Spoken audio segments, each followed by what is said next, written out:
Question number 13695, Municipal Health. కూర్చోండి. రాయలసీమ సంబంధించి రామచంద్ర రెడ్డికి ఇచ్చాం కదా, కూర్చోండి. ధన్యవాదాలు అధ్యక్ష. రాయలసీమ అందరికీ ఇవ్వాలంటే చాలా మంది ఉంటారు. ధన్యవాదాలు అధ్యక్ష. గౌరవ సభ్యులు అడిగిన మొదటి ప్రశ్నకు సమాధానం 1/6/2019 తేదీ నాటికి పనిచేస్తున్న ప్రభుత్వ వైద్య కళాశాలలు మరియు 2019-24 కాలంలో ఏర్పాటు చేసిన కొత్త వైద్యశాలల వివరాలు ఏంటని అడిగారు.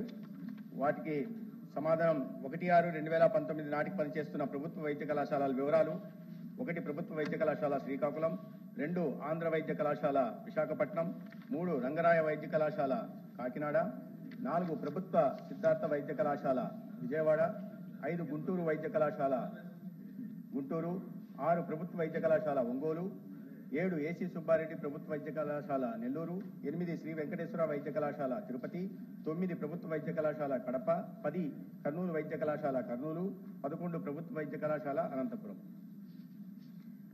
జాతీయ వైద్య కమిషన్ ఎంబీబీఎస్ కోర్సు మొదటి సంవత్సరంలో ప్రవేశాల కొరకు 2019-24 కాలంలో ఈ కింది 5 కొత్త ప్రభుత్వ వైద్య కళాశాలలకు అనుమతి పత్రం ఎల్ఓపి మంజూరు చేయడమైంది.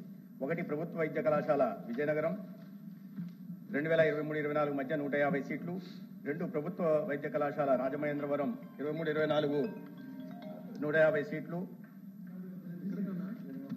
3 డాక్టర్ ఎల్లాప్రగడ సుబ్బారావు ప్రభుత్వ వైద్య కళాశాల ఏలూరు 150 సీట్లు, శ్రీ పింగళి వెంకయ్య ప్రభుత్వ వైద్య కళాశాల 2023-24 మధ్య 150 సీట్లు, ప్రభుత్వ వైద్య కళాశాల నంద్యాల 2023-24 150 సీట్లు, మొత్తం 750 సీట్లు.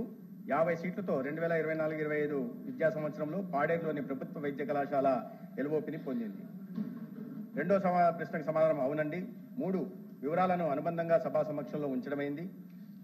4 మిగిలిన కళాశాలలో వీలైనంత త్వరగా ప్రవేశాలకు వీలు కల్పించడానికి ప్రయత్నాలు జరుగుతున్నాయి. 5 పీపీపీ విధానంలో ఈ కళాశాలను అభివృద్ధి చేయడానికి ప్రతిపాదన ఉంది. ఆర్థిక శాఖలోని పీపీపీ సెల్ ఆర్థిక సాధ్యతలపై పనిచేస్తున్నది. మార్కాపురం, మదనపల్లి, పులివెందుల, ఆదోని, నర్సీపట్నం, అమలాపురం, పాలకొల్లు, బాపట్ల, పెనుగొండ మరియు పార్వతీపురంలలో ప్రతిపాదించిన 10 కొత్త ప్రభుత్వ వైద్య కళాశాలను పీపీపీ విధానంలో అభివృద్ధి చేయడం కోసం గుర్తించడమైంది.